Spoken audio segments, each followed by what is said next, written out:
आसमान से बरसी आफत ने पहाड़ से लेकर मैदानी इलाकों तक लोगों को मुसीबत में डाल दिया है। उत्तराखंड, मध्य प्रदेश, राजस्थान, बिहार और उत्तर प्रदेश समेत कई राज्यों में हुई बारिश लोगों के लिए मुसीबत बनी हुई है। कहीं जमीन खिसकने से मुसीबत बढ़ गई है तो कहीं पर बाढ़ जैसे हालात बन गए हैं। हम आपको ये 5 तस्वीरें दिखा रहे हैं। राजस्थान के कोटा में भारी बारिश की वजह से पूरा शहर टापू में तब्दील नजर आया। मध्य प्रदेश के शिवपुरी में भारी बारिश की वजह से बाढ़ के हालात बन गए। राजस्थान को टोंक में पानी के बहाव में फंसकर कुछ लोग बहते हुए भी दिखाई दिए। तो वहीं उत्तराखंड के चमोली में बारिश एक बार फिर कहर बनकर टूट पड़ी। वहीं जमीन खिसकने की वजह से मकान जमींदोज हो गए। यूपी के वाराणसी में गंगा का जलस्तर बढ़ने से लोगों की परेशानियां भी बढ़ गईं।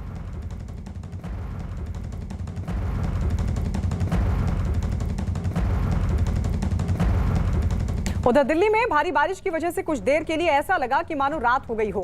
बादल ऐसा जमकर बरसे कि सड़कें दरिया बन गईं और गाड़ियां रेंगती नजर आईं।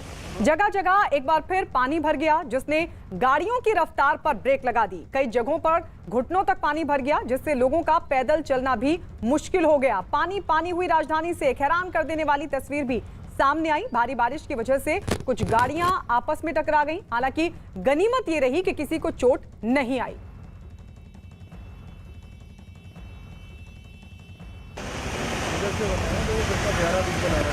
तो 2 तस्वीर हम आपको दिखा रहे हैं। दिल्ली में जगह जगह हुई तेज बारिश की वजह से सड़कों पर पानी भर गया, तो वहीं वाहनों की रफ्तार भी धीमी पड़ गई। सड़क पर कई गाड़ियां भी टकरा गईं, क्योंकि बारिश की वजह से धीरे धीरे वाहन गुजर रहे थे और ऐसे में कई बार तो ब्रेक लगाना भी बहुत मुश्किल होता है। तो ये 2 तस्वीरें हम आपको दिखा रहे हैं। दिल्ली में झमाझम बारिश आज सुबह से ही लगातार हो रही है और इस सब के बीच दिल्ली की कई सड़कों पर तो काफी पानी भी भरा नजर आया और हालात ऐसे हो गए। बारिश इतनी तेज थी कि गाड़ियों की जो लाइट्स थी उनको जलाकर भी लोगों को चलना पड़ रहा था। एकदम अंधेरा सा छा गया था और झमाझम बारिश की वजह से जगह जगह पानी भरा नजर आया।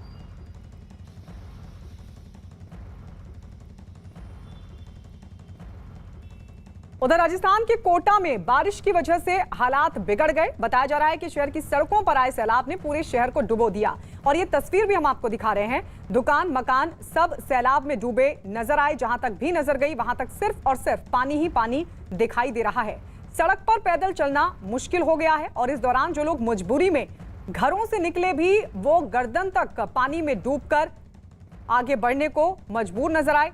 हालात ये कि ये फर्क करना मुश्किल हो गया कि सड़क कहां पर है और दरिया कहां पर। तालाब बने इस शहर में लोगों की मुश्किलें इसलिए भी और ज्यादा बढ़ गई क्योंकि उनके सामने खाने पीने की परेशानी भी खड़ी हो गई और बताया जा रहा है कि पिछले कुछ दिनों से हो रही भारी बारिश की वजह से हालात बिगड़ गए। राहत और बचाव के लिए सेना के साथ साथ एनडीआरएफ की टीमों को भी लगा दिया गया। तो एक बार फिर से हम ये 2 तस्वीरें आपको दिखा रहे हैं राजस्थान के कोटा की। लोगों के घरों तक भी पानी जा पहुंचा और ऐसे में सड़कों पर इतना ज्यादा पानी था, मतलब जिनको मजबूरी में बाहर निकलना भी था, अब वो भी लोग काफी मुसीबत में घिरे नजर आए क्योंकि कमर से भी ऊपर तक पानी था। और देखिए छत भी सड़क से यानी पानी का लेवल जो है उससे ज्यादा दूर नजर नहीं आ रही है। ऐसे में रेस्क्यू करने का काम भी किया गया। ये देखिए स्विमिंग करते हुए यानी तैर कर जाते हुए भी लोग दिखाई दिए, तो वहीं कुछ लोग छतों पर ही खुद को बचाने की कोशिश कर रहे थे क्योंकि चारों तरफ पानी ही पानी और पानी देखिए कितना ज्यादा, एकदम बाढ़ जैसे हालात यहां बने दिखाई दिए। पूरी मंजिल डूबी हुई दिखाई दे रही है। ऐसे में आप लगाइए अंदाजा कि किस तरीके के हालात यहां पर। गाड़ियां पूरी डूब चुकी हैं, घरों की एक मंजिल पूरी डूब चुकी है। कुछ लोग छतों पर राहत का इंतजार करते नजर आए।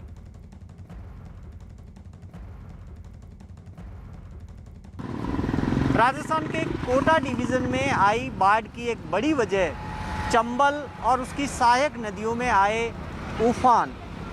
इस वक्त हम कोटा के कोटा बैराज पर खड़े हैं और कोटा बैराज से जो पानी अभी तक डिस्चार्ज हो रहा है वो 2500 क्यूसेक पानी डिस्चार्ज हो रहा है। अभी एक गेट खुला है, 2 दिन पहले तक यहाँ पर 3 गेट खुले थे।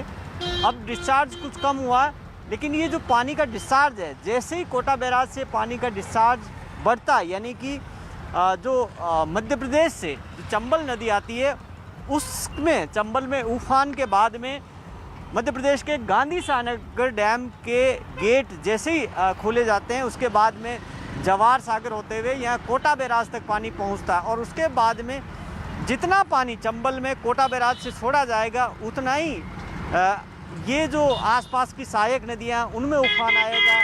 और इसके अलावा जो इससे आगे धौलपुर का इलाका, ये जो चंबल आगे जा रही है, आगे धौलपुर, करौली धौलपुर के इलाके में जाती है, जहाँ पर तकरीबन 150 से ज़्यादा गाँवों को वहाँ से हटाना पड़ा। चंबल के किनारे से काफ़ी पलायन हुआ बड़ी तादाद में। अब चंबल का फ्लो कुछ कम हुआ है, तो अब स्थिति सामान्य होती जा रही है, लेकिन अभी क्योंकि बारिश का मौसम है, अभी भी डर बना हुआ है।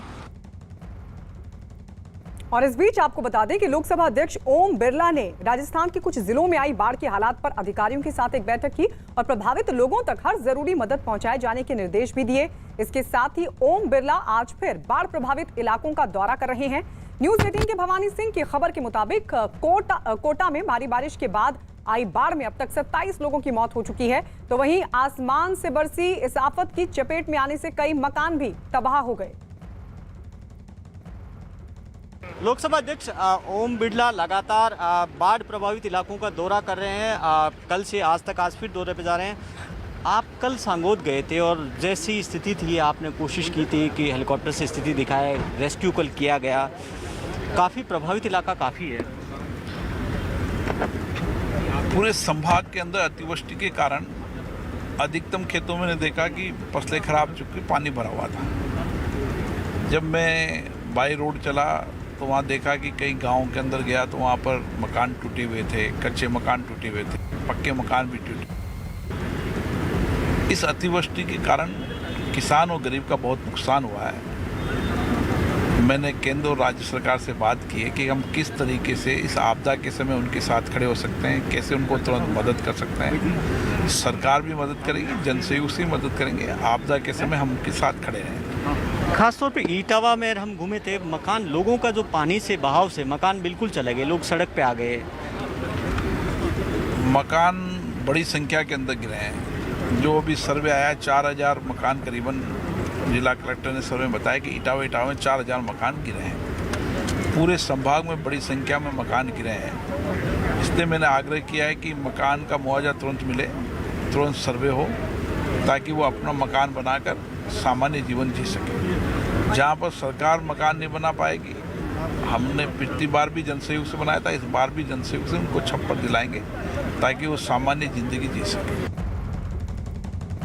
और आइए अब आपको दो तस्वीरें दिखाते हैं। दो तस्वीरें किस तरीके से कोटा में हालात बने दिखाई दिए। पहली तस्वीर हम आपको आज की दिखा रहे हैं, जिसमें ओम बिरला, लोकसभा स्पीकर ओम बिरला अधिकारियों के साथ बाढ़ के हालात पर चर्चा करने के बाद प्रभावित इलाकों के दौरे पर निकल गए।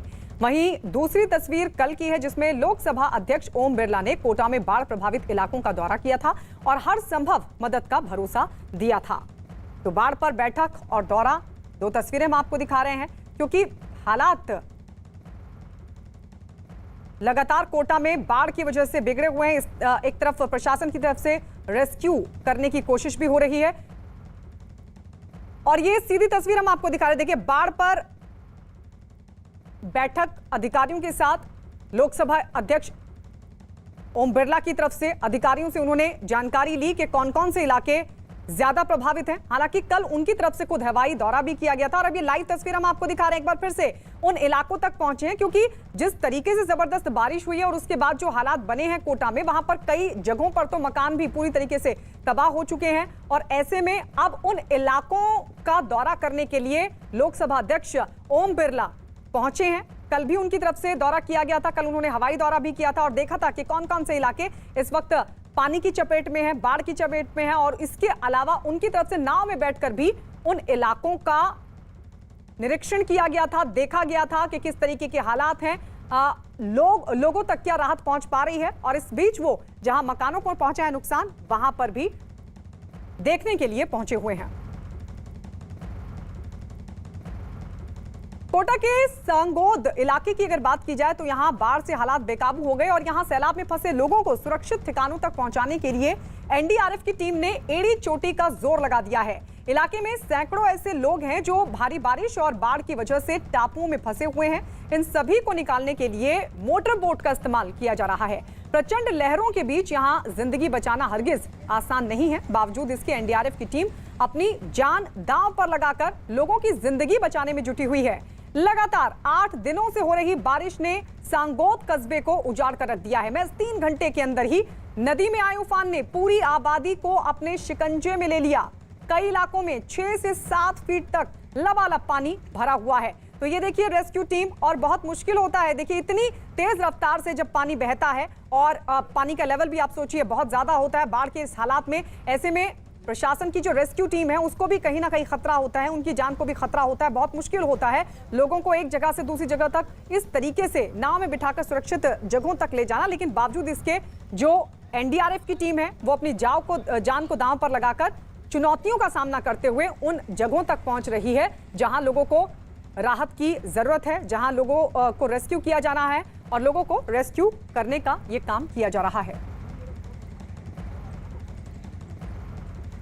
और आइए अब तस्वीर आपको दिखाते हैं मध्य प्रदेश की शिवपुरी की, जहां भारी बारिश के बाद बाढ़ जैसे हालात बन गए। सैलाब की मार ने वहां पर सब कुछ तबाह कर दिया। गांव के गांव टापू में तब्दील नजर आए। बाढ़ में फंसे लोगों को निकालने के लिए एसडीआरएफ की टीमों ने अपनी पूरी ताकत झोंक दी। कई घंटों तक चले रेस्क्यू ऑपरेशन में 260 से ज्यादा लोगों को सुरक्षित निकाल लिया गया। इस दौरान दूर दूर तक सिर्फ पानी ही पानी नजर आया।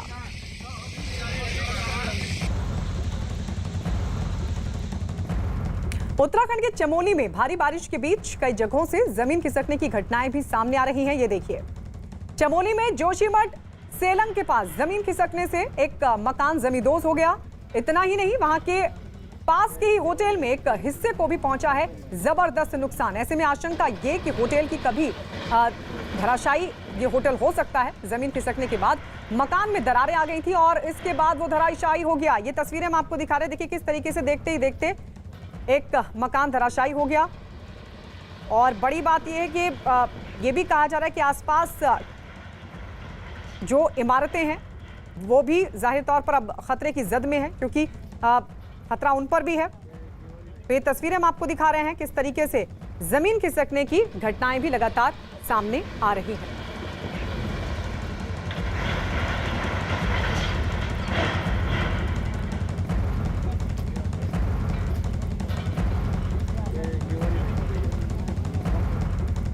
और इस बीच आपको बता दें कि भारतीय जेवलिन थ्रोअर नीरज चोपड़ा ने गोल्ड मेडल जीतकर भारत का नाम रोशन किया है। कल ही ओलंपिक्स में जेवलिन थ्रो में उनकी तरफ से गोल्ड मेडल हासिल किया गया, जिसको लेकर लगातार जश्न की तस्वीरें भी सामने आ रही हैं। और इस सब के बीच आपको बता दें भारत ने कुल 7 मेडल जीत लिए हैं और अब ओलंपिक का आज समापन समारोह है। और आपको बता दें कि समापन समारोह से पहले आपको ये जानकारी दे दें। देखिए किस तरीके से कल जब नीरज चोपड़ा की तरफ से गोल्ड जीता गया था, एक तस्वीर आप देख रहे हैं। नीरज ने जब इतिहास रचा, जब गोल्ड हासिल किया, उसके बाद वो कितने खुश नजर आए और उन्होंने कहा कि मिल्खा सिंह को मैं ये गोल्ड समर्पित करता हूं सभी एथलीट्स को जिनका सपना रहा, जो यहां तक पहुंचना चाहते थे। ये गोल्ड उन सभी को समर्पित। पीएम मोदी ने भी इसके लिए उनको बधाई दी और देश के जवानों ने भी नीरज चोपड़ा का जमकर उनके इस जीत के लिए जश्न सेलिब्रेट किया। तो भारतीय जेवलिन थ्रो नीरज चोपड़ा ने टोक्यो ओलंपिक के जेवलिन थ्रो फाइनल में इतिहास रच दिया। नीरज चोपड़ा ने टोक्यो ओलंपिक में गोल्ड मेडल हासिल किया, जिसके बाद पूरे देश में जश्न का जो सिलसिला शुरू हुआ वो थमता दिखाई नहीं दे रहा है।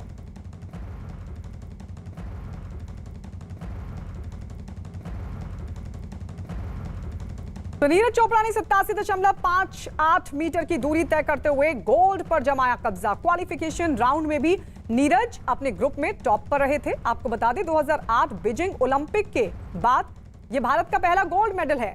जीत के बाद प्रधानमंत्री मोदी ने नीरज चोपड़ा को फोन पर बधाई दी।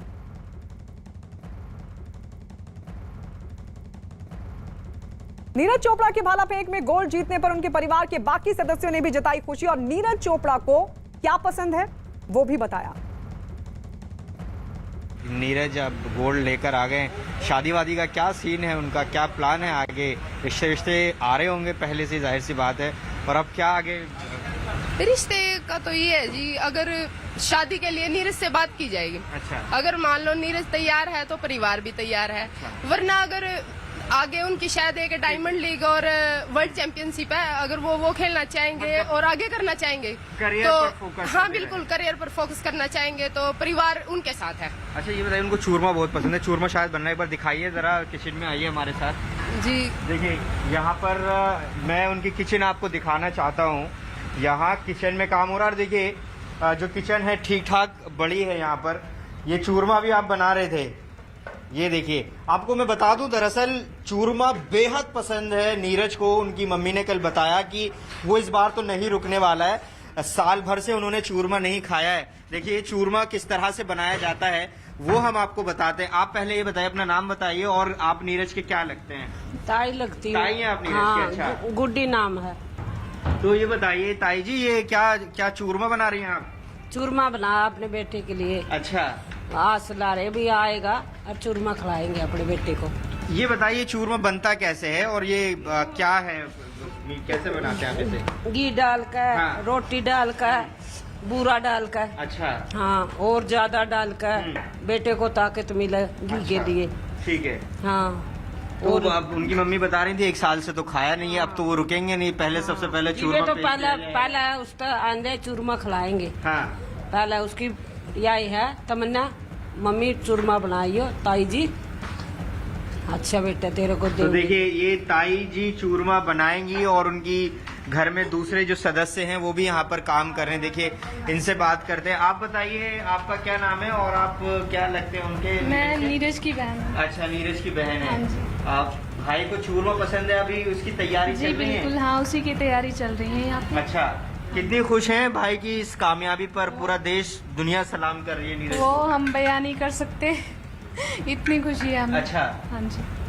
देखिए ये बड़ी बात है। कई बार ऐसा होता है कि आपके पास शब्दों की कमी पड़ जाती है, क्योंकि जब नीरज का गेम कल चल रहा था और वो फाइनल की जीत की तरफ थे तो बहुत ज्यादा खुशियां उनके यहाँ पर थी। देखिए यहाँ पर एक और सदस्य बैठी, उनसे हम बात करते हैं। जी भाभी हैं? हाँ जी, देखिए मैं नीरज की नीरज की भाभी हूँ। भाभी है। आप बताइए क्या कहेंगे? देवर जी तो गोल्ड ला रहे हैं, सोना ला हाँ रहे जी हैं। बिल्कुल, बहुत खुशी है कि हाँ। मेरा देवर गोल्ड जीत कर आया हाँ। है।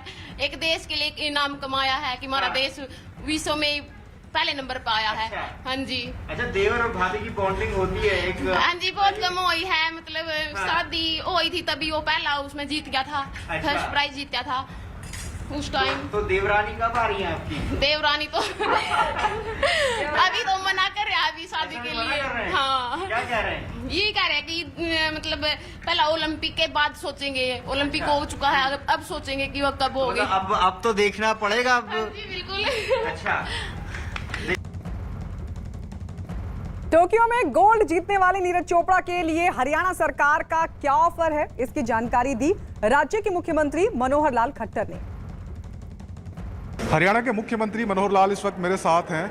मुख्यमंत्री जी, हरियाणा के लिए बड़ा गौरव का पल है, पूरे देश में चर्चा हो रही है हरियाणा के छोरों की, हरियाणा के खिलाड़ियों की। देखिए बहुत प्रसन्नता का ये विषय है कि हमारे यहाँ से कुल मिलाकर के टोटल जो है देश भर की टीम 120 लोगों की थी, उसमें से 30 जो खिलाड़ी हैं वो केवल हरियाणा से थे। और उसमें जहाँ तक मेडल्स की बात है, मेडल लेने वाले भी हमारे 3 खिलाड़ी जो हैं वो मेडल लेकर के आए हैं और इस प्रकार से उन्होंने देश का नाम रोशन किया। खास करके अगर बात करूँ नीरज चोपड़ा की, तो पहला जो मेडल है ओलंपिक्स का और वो लेकर के आए हैं इंडिविजुअल खेलों में। उससे पहले बिंद्रा मेडल लेके आए थे, चंडीगढ़ के थे, तो अब ये मेडल उस प्रकार का आया। तो उनको हमने एक ऑफ़र भी की है कि centre of excellence for Olympics, उसमें उनको हेड बनाने के लिए तैयार हैं। वो जैसे आएंगे उनसे बात करेंगे ताकि और भी खिलाड़ियों को ओलंपिक्स में खेलने का अच्छा मौका मिले। मुख्यमंत्री जी, क्या आप मानते हैं कि ये जो एक्सपेक्टेड है परफॉर्मेंस जो हम कर रहे थे, सोच रहे थे, वैसा ही हुआ है?